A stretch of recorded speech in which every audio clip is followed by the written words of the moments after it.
Hi, my name is Dr. Abena Berry. I am a licensed clinical psychologist and speaker, and I am getting my lives going. So give me a moment to get the momentum, but we're going to be talking about mental health, trauma, healing, and whatever other topics come up.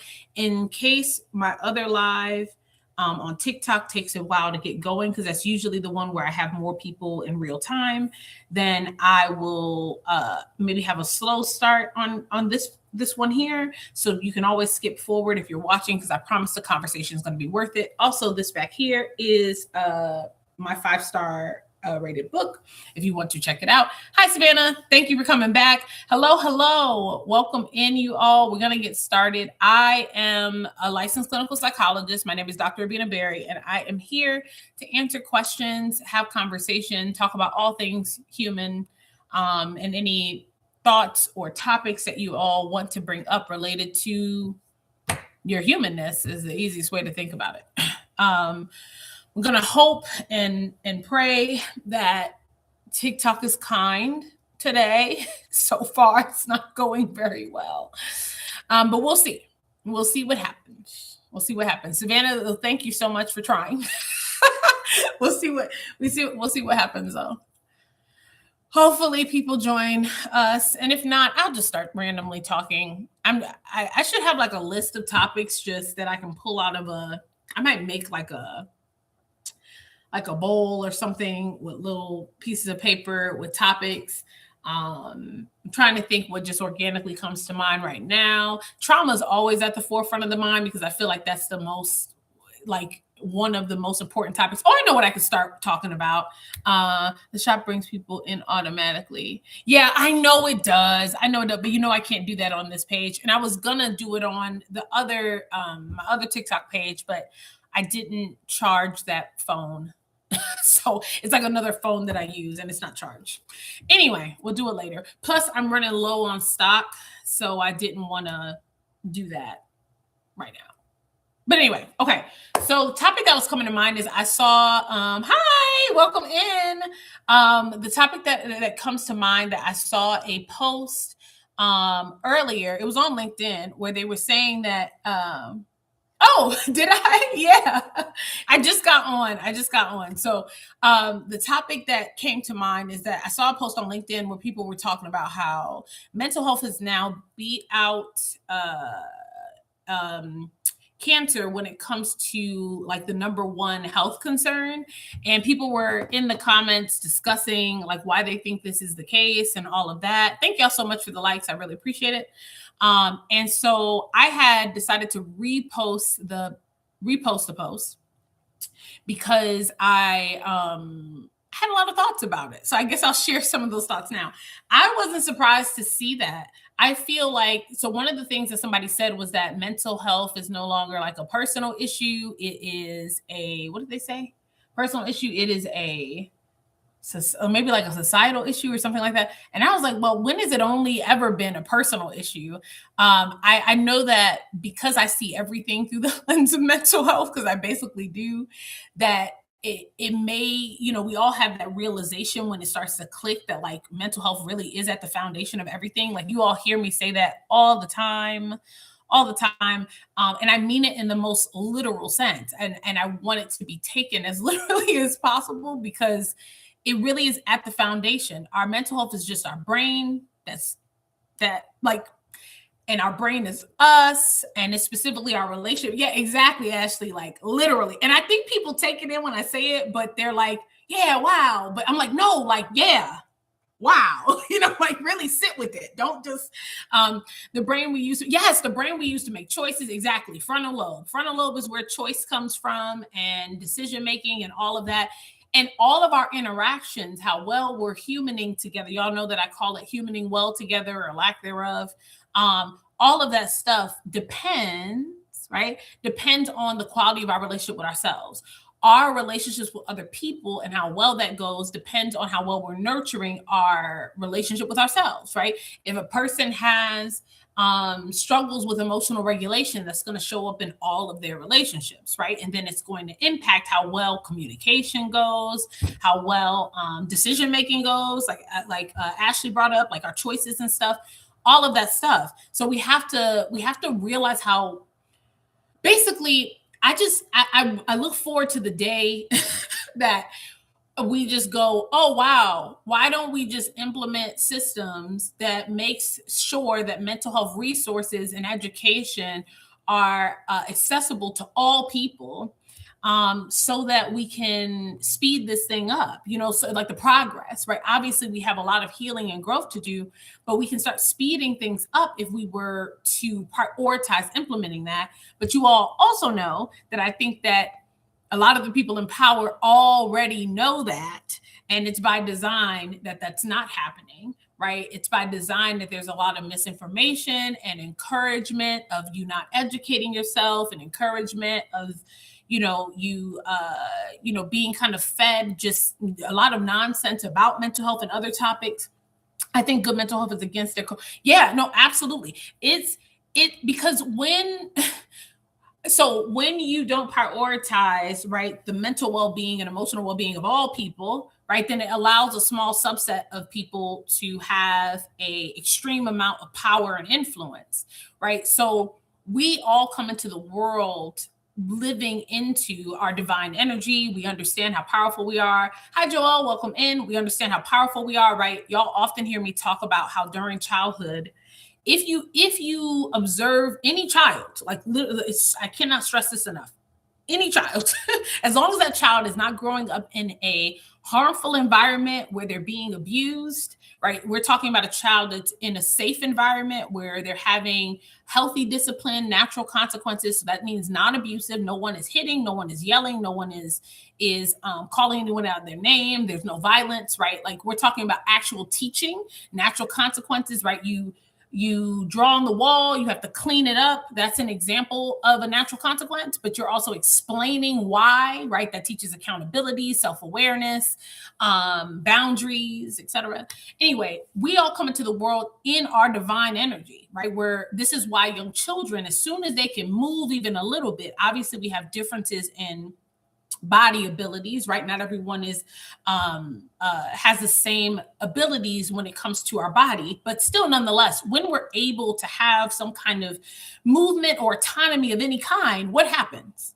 Your children are like running everywhere, asking all the questions, wanting to touch this, wanting to do this, and there's like no sense of danger, no sense of limitation. That's because we come into the world already with this understanding that we are powerful, that we are really driven to want to learn, we are driven to want to explore, we're little scientists, we're curious, like all of that is just in us. And it's not until traumatic experiences or toxic conditioning of any kind really disrupts that.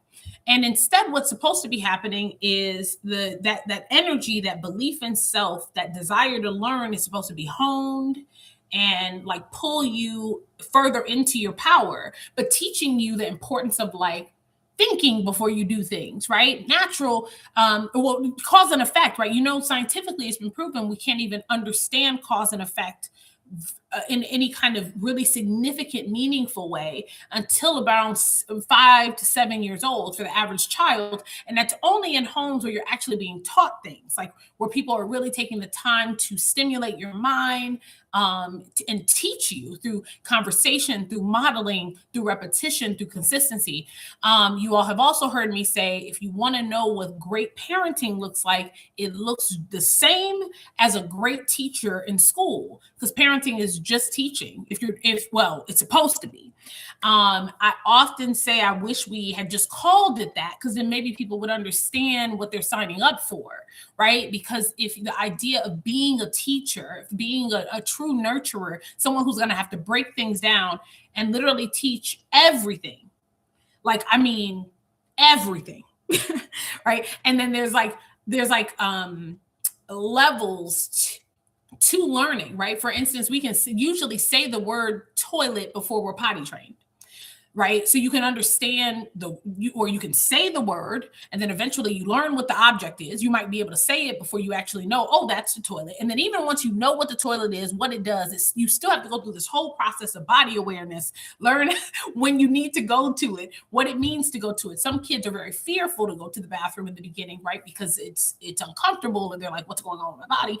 So like everything has to be taught. And when you're being nurtured and your brain is being stimulated, we've actually seen the positive impacts that it has on your literal brain development. So another way to think about it is trauma. Think of trauma as if I were to feed you junk food, processed food every single day of your life and expect that to be nurturing. Sure, it's going to sustain life, but is it really nurturing you? Is it really allowing you to be your healthiest self? No, right? So that's kind of a way to see the difference between traumatic experiences versus healthy developmental experiences that actually teach things, right? The problem with abuse of any kind is that it only suppresses behavior. It does not teach anything. I'm not stimulating your mind by harming you. I'm teaching you to be fearful.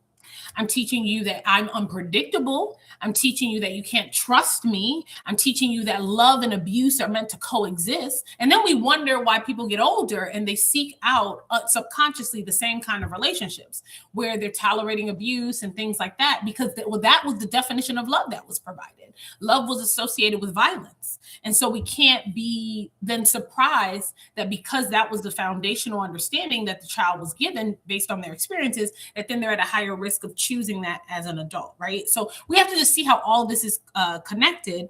But when we actually stimulate the mind, nurture these skills, then the brain actually thrives. So we've actually looked at like brain development and what the brain looks like across the lifespan for someone who's really had their mind nurtured, and their brain, like the actual brain development, is more complex, but like in a good way, right? There's more complexities with neural connections and synapses because the brain has been fed, right? The positive nurturing experiences are like a gourmet meal. It's like eating at a Michelin star restaurant constantly when you're actually given the opportunity to kind of learn and grow and evolve. So yeah, just it explains how we have gotten here, but it also explains what we need to all be working towards to change things, And it starts with human development education and psychoeducation and various forms of therapeutic healing, right? Not just talk therapy. There's other ways to engage in healing, so that we can recover from the damage that was done, and then also create healthier generations going forward. And teaching allows for us to do that. Teaching is a really important part of the process. So yeah, I'm glad we got on that topic. That is important. Okay, look, Savannah, it's still moving slow. I don't know. I'm gonna just have to start going back, going live from my other page too, but I was trying to I just want to have conversation today. I just want to have conversation, not just read. I only have like 30 more minutes, so hopefully people come in. But yeah, I want more and more people to be thinking about how all of this is connected.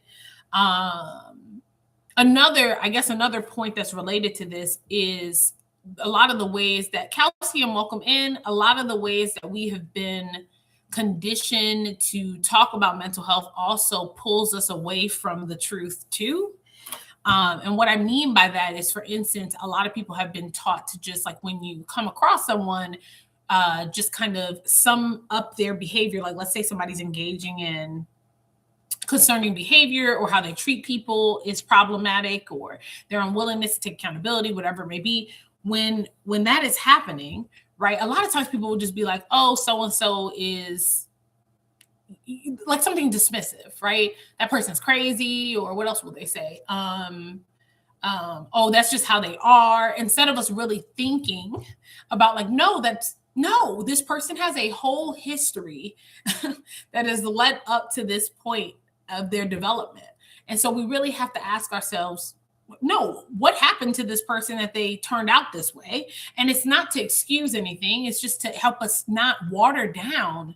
How is it possible to change things as a whole if at the end of the day, free will still exists? Yeah, Savannah. Oh, such a great question. How is it possible to change? Okay, I'm gonna finish the thought I was having, and then I'm definitely gonna respond to that because that's yeah. Okay, so but just to sum up what I was saying, right? When we say these dismissive things, when we come across someone who's like clearly struggling with their mental health, right? Because if somebody's mistreating people behaviorally, if they are struggling to manage their emotions, if they are struggling with thought management, all of that is rooted in mental health. Hi, Gully Pop, welcome in. So like we have to see it for what it is, and we then have to ask ourselves, what has happened in this person's life up to this point that they have gotten to 50, 60, 70 years old, whatever it is, right? And they have not been able to evolve beyond where they're at developmentally, right? If they're still, their behaviors at the core still kind of represent what we would expect from a child, right? But it's like a worse version, right? It's a worse version, sure, because they've been doing it for 40 years. But even when we think about personality disorders, right? When we take the stigma out of that, when you think about it, it's the early developmental behaviors in worser form, right? An infant comes into the world and thinks that the world is, well, no, in their defense, or in all of our defense, because we were all once an infant, we come into the world and we are quickly conditioned to believe that the world revolves around us, because every time we have a need, it is met, hopefully, right? That is what's supposed to happen. When we're infants, we are helpless. So we need someone to change us. We need someone to feed us. We need someone to do these things. And all of those experiences are feeding the human brain, even then, right? Because it's all of our experiences feed it. So within that first year of life, the message we're receiving, or especially the first 6 months, is like, man, I'm the king, queen, they, them of the world, right? I'm the emperor. People just come to my beck and call, right? So can you blame a child who then when you transition into being a toddler, can you blame toddlers for not understanding that now they're going to hear no, and now they're going to, your whole first year of life was conditioning you to kind of feel like everything revolved around you because it had to at the time. And so then you start introducing boundaries and no, and hi, Lauren, welcome in, good to see you. Boundaries and no and all that stuff. And we have to give the person some time to adjust. And it takes years because the brain's under construction. But also, I mean, it doesn't take years to see progress, but it takes years for some big changes, right? Because also we have to remember, since the brain is under construction, it takes time for things to click. Even if the brain wasn't under construction, it would still take time for things to click, because it takes time for even us at our big ages for things to click sometimes, right? But when your brain's under construction, it's even more so. So in your first year of life, crying was your only language, right? Pretty much. And then maybe around 8, 9 years old, I mean, not 8, 9 years old, 8, 9 months, you started saying your first word or whatever. But like you started off relying heavily on crying. You spent the first 8, 9 to a year of your life being treated like the empress of the world. All of your needs were met, right? So that is priming you to be, and that's where you're at. And then for the adults to expect you to just do some kind of 180 while your brain is also under construction, a 180 of understanding that that's not what the world is ridiculous, right? But a lot of people grew up in environments where they were not given the patience, time, or nurturing to actually learn how to evolve in a healthy way through those developmental stages. And people have to teach us self-reflection, but they also have to teach it through modeling. People have to teach us accountability, but you also teach it through modeling. Empathy, same thing. Emotional intelligence, same thing. How can a teacher be a great teacher when they don't embody the thing they're trying to teach? Imagine me being like, oh yeah, I'm gonna teach you German, but I don't speak German. You would be like, no, you're not. You don't know German. I'm not gonna come to you to be my teacher if you don't know the thing you're trying to teach me.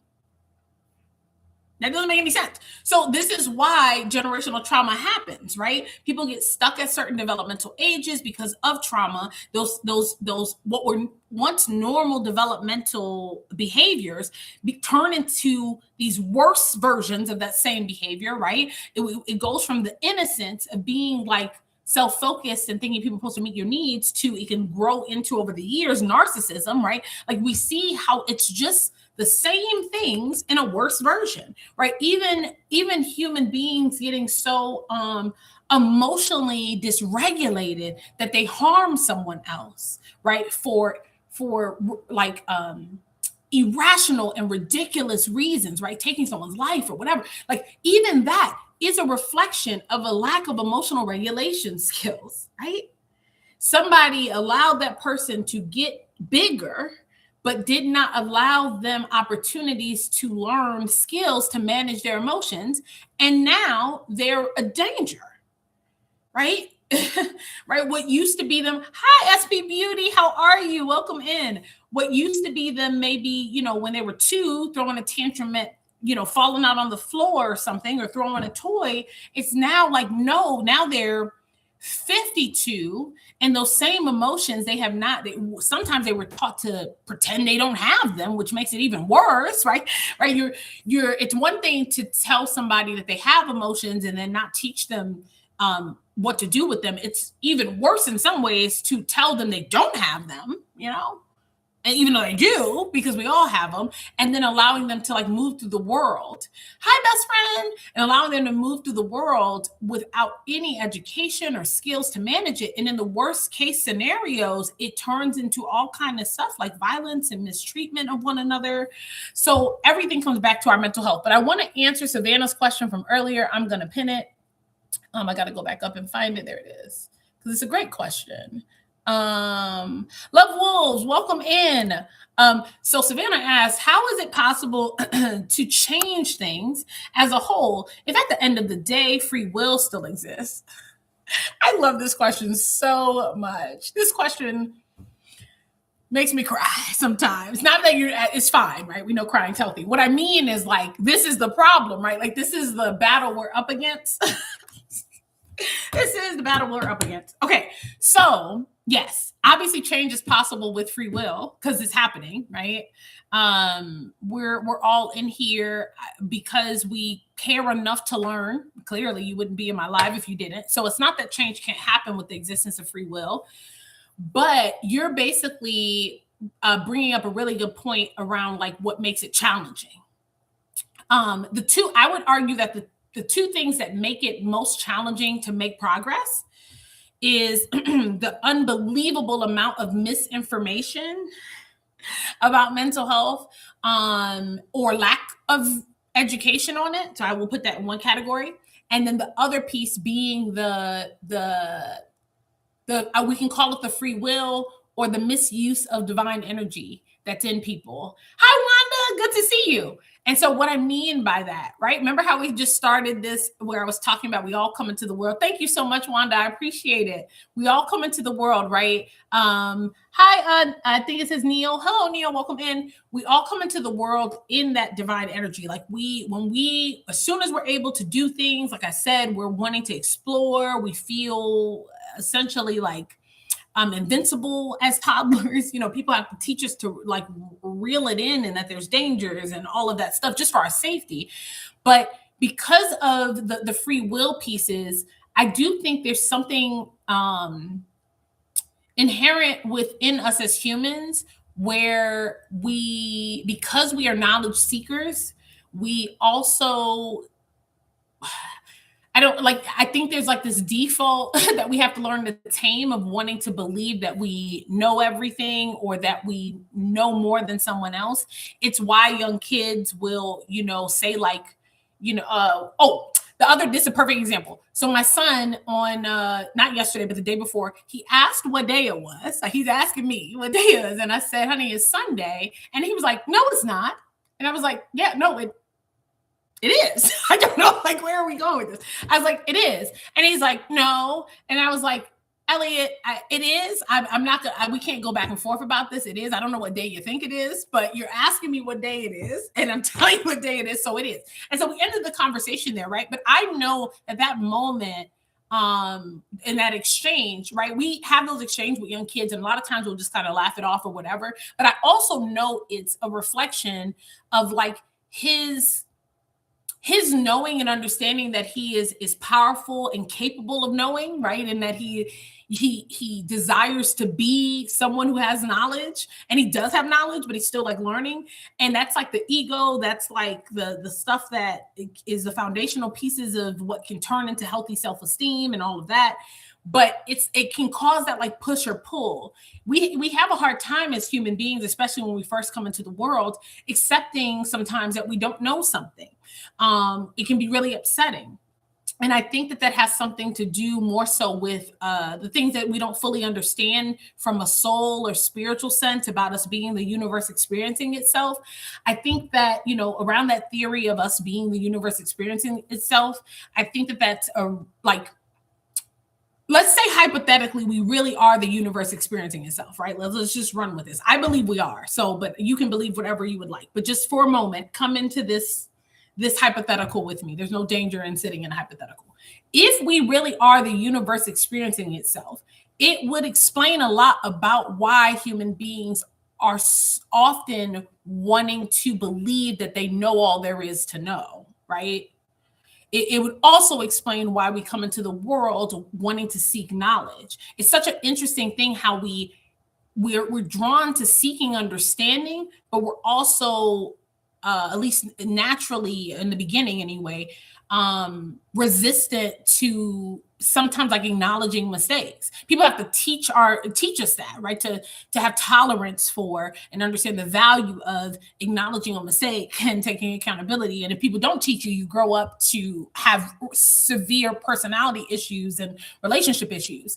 But like I think that's what it is, right? It's like, I don't know if it's like we did this to be able to experience ourselves, and then like we forgot everything, and so now we're trying to remember everything, right? That's why people like have epiphanies and discoveries, and then they're like, oh, like it's like sometimes something clicks for you, and it feels like you already knew it, but you didn't know it a moment ago. If that makes sense, I think that's all because of the whole universe experiencing itself. So there's like this push pull of us wanting to own who we actually are, which is maybe all knowing in another way or reality or existence, but not here, right? Like not right here and now. We're here to keep seeking knowledge and learning so that maybe we can turn back into that form. I don't claim to have all the answers, but it makes sense for the theory.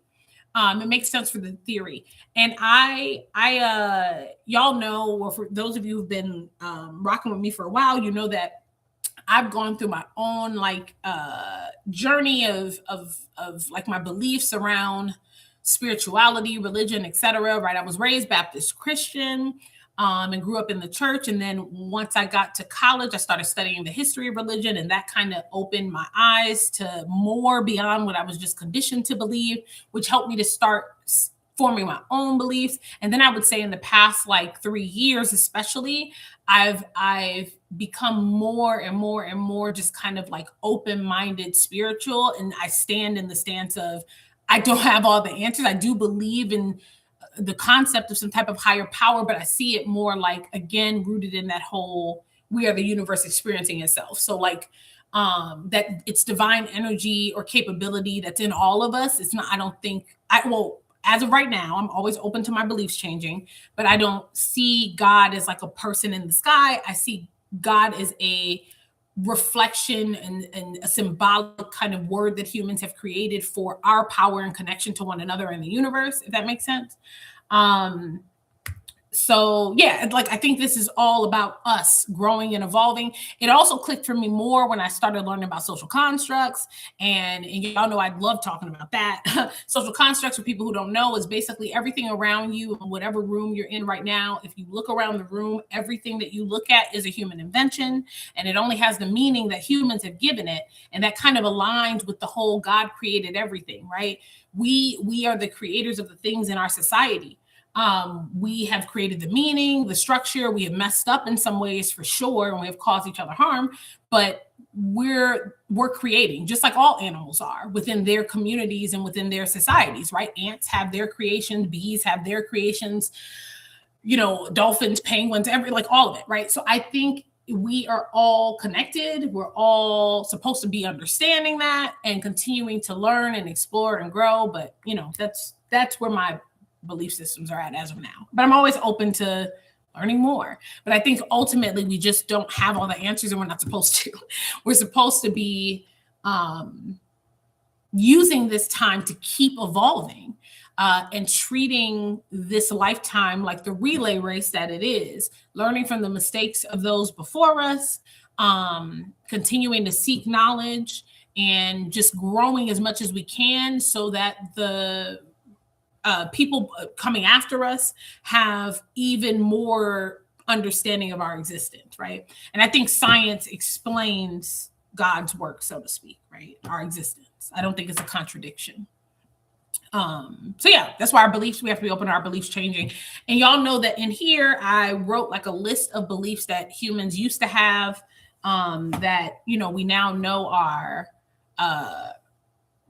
inaccurate, ridiculous, whatever. One of my favorites, and I did a video about this on TikTok recently, is the inventor of cornflakes. And the reason why he made cornflakes, or one of the reasons he made cornflakes, is because I learned a little more facts about it. I think the inventor of cornflakes was was it Latter-day Saints or was it Mormon? I don't know, one or the other, but of some kind of religious faith.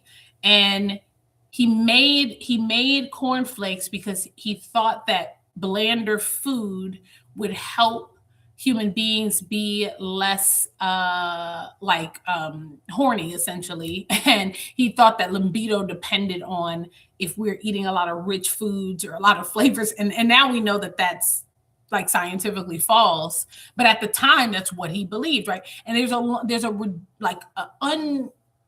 an endless list of beliefs that humans have held historically, including that we used to think that trains would cause insanity. People used to be afraid to ride trains because trains, you know, when you're on the train, it goes like this. And they thought that it was shaking up your brain like a smoothie and you were going to lose your mind. So people were terrified of trains when they first became a normal part of transportation. You know, mental health treatment used to include people drilling holes in people's heads. Like, and I bring all those things up often because I want people to really realize the dangers of us blindly believing the things we were conditioned to believe, instead of living a life where we're open to seeking knowledge and understanding beyond what we've been just taught, you know, during our upbringing.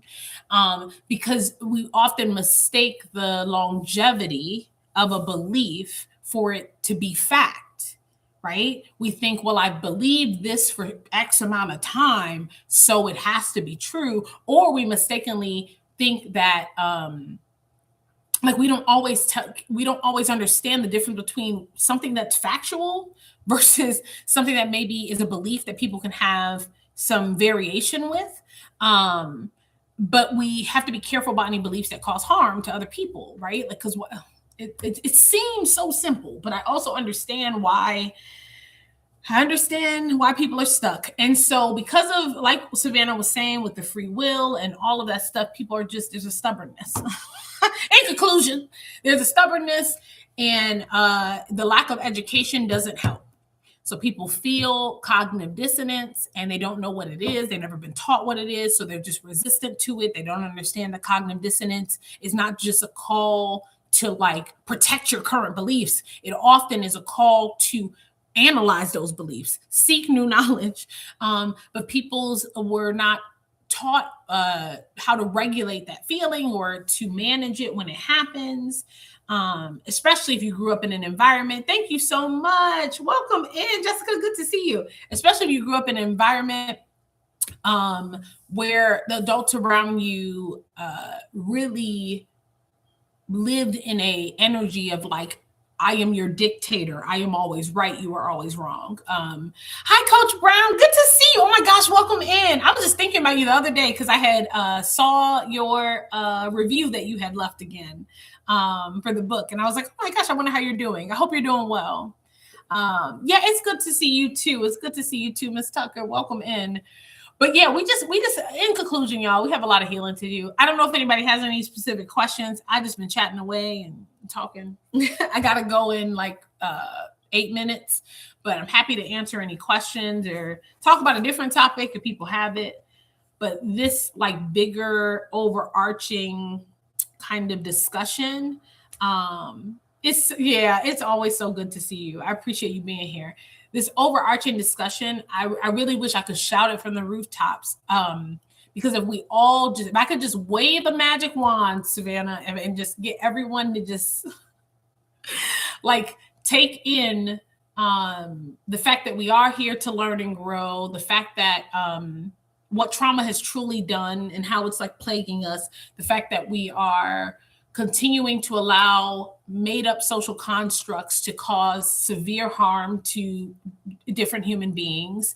Like if we could just all wake up to that reality, we could really speed this up a lot. But but since that's not really possible, by doing the self work and being a reflection of like healing and growth and willingness to learn, that's like our best bet, right? On and getting things to move as fast as we can. They're moving, just slow sometimes. But focus on making it move, like healing and growth, making that process within your individual life as like fast as you can, so to speak, fast, right? We don't want to like rush ourselves through healing, but what I mean is just being dedicated to it. There was one more thing I was going to say. It just slipped my mind. It was part of the thing I had posted earlier. What was it? I was going to go look up what I had posted so I can try to remember. What's the advice about encouraging people to understand that emotions aren't that scary? Yeah, for sure. That's a great question. So I think part of it, it definitely has to include normalizing emotions for people. A lot of people came earthside, and as soon as they were able to understand whatever language they were being taught, right, whatever first spoken language, because y'all know our first language was actually crying, and then we learned other things, right? And all of our languages are social constructs also. They're made up. These are just sounds that we've given meaning to. And since we all agree on the meaning, you all can understand what I'm saying. But still, humans created language. That's therefore a social construct. Anyway, so because of that, we have to take people, usually when someone is really resistant, what I find helpful with for people who want to truly like learn and grow and stuff, because not everybody does. So we got to remember that too.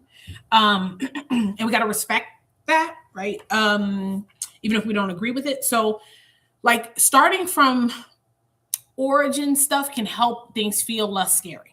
So I love to remind people how they started life when they came earthside, how much they embraced their emotion, how comfortable they were with expressing. I really hope one day we invent a time machine for real, because if we do, I'm absolutely going to incorporate that into my therapeutic work. I would love to be able to take people back to the day they were born and just let them see themselves being a normal, whatever, normal. What I mean by that is like expressing emotion, being in touch with yourself, overly so, right? Because you didn't know how to regulate at all. So everything was a big deal. Every emotion was massively shown, right? You're crying and you're falling on the floor, you're laughing till your belly aches with everything. So I would love to be able to show people that one day, maybe, right? Maybe not this lifetime, but another. But in the meantime, I just remind them of that. I'm like, you've been around kids in one way or another. You've seen younger children, or that we come into the world very in touch with ourselves. So then it helps them. It helps them see like, wait a second, this emotional suppression, this disconnect with myself, this has been learned. And then they start to question through what experiences or through who and what traumas, right? What shifted me from having this light? I was this light energy. I was radiant. And maybe now I've lost touch with that. And sometimes I can help people feel a little like motivated and riled up. I've seen people get like in a healthy way, right? Like angry and frustrated by what was taken from them, right? That this connection with themselves, that they were brainwashed into believing that being disconnected from themselves was who they are, right? And then that can kind of help them be willing to kind of learn little by little. And also with just kind of providing some psychoeducation about emotion. I know people really appreciate at least in my experience with working with clients, like when I break things down and help them understand that, like, okay, all your emotions are normal. You just have to be taught how to work with them and what they're communicating to you. And they're a language in themselves. So helping them understand that they are in a language, trying to help you move through life as well. They're a piece of valuable information. And what you might be feeling in a certain situation really helps helps you. So yeah. So yeah, that's what I would that's definitely what I would share and say about just emotions in general. And how you can help people get a little more in touch. Okay, I do have to get ready to go, but I'm going to read these last ones. So, encouraging them to understand generational impact. Yes, yeah, that like they came into the world feeling their feelings, but they were taught things about their feelings through their experiences, and then encouraging them to reflect on what those things were. And then also the education around the impact that suppression has on physical health is very helpful too. Very, very helpful. People are very sometimes very shocked, or even understandably so, like upset or scared when they find out that years of emotional suppression has been linked to things like autoimmune disorders, heart attack, stroke, high blood pressure, even dementia. Like it takes a toll on our brain and our body to suppress our emotions. We're supposed to be taught how to work with them through emotional intelligence and emotional regulation, not to neglect and ignore. Like even holding in sneezes, like you'd have to do it a lot, right? But even holding in sneezes is technically not healthy. And I don't think people know that, right? So, so imagine what holding an emotion does to you over time. These are like biological cues, and they need to be tended to, like you need to be tended to, so that can help people understand the value of it.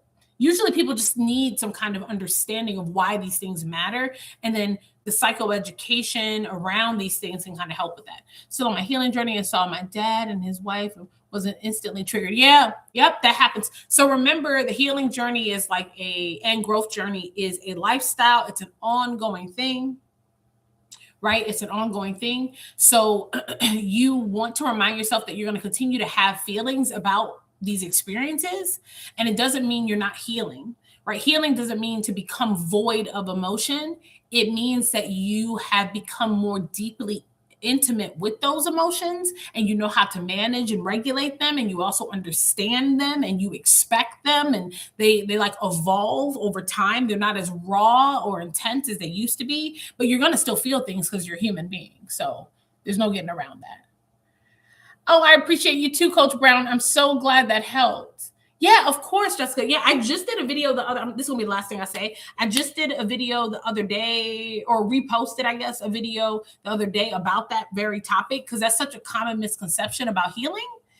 The common misconception is that, like, oh, if I still feel something about these experiences or when I'm around these people, then I haven't healed. No, that's not true at all. You're going to always have emotion. You can't have a goal of being void of emotion. You want to focus on how is my response to those emotions and my understanding of those emotions evolving and improving, right? That is your evidence of healing, right? Having emotions is a human inevitability. You're a human being. You can't get rid of your humanity. How you evolve in your ability to manage, understand, respond, this is your healing. this part, not this part. This part is just you, a human being.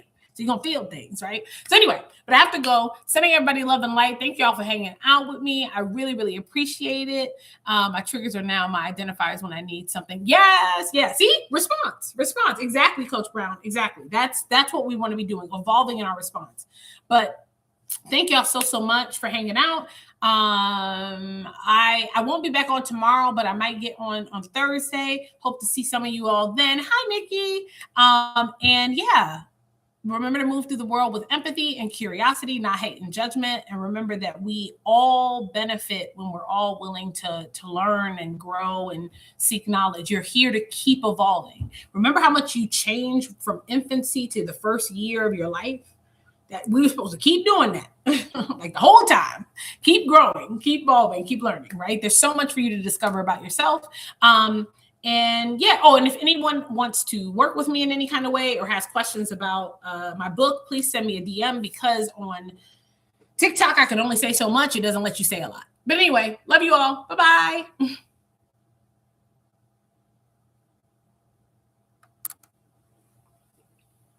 Bye, you all. I will see you next time. I put in the comments, my website. So everything is on there. My book is available everywhere online, including Amazon, but my website is the one place where you can see table of contents and other information.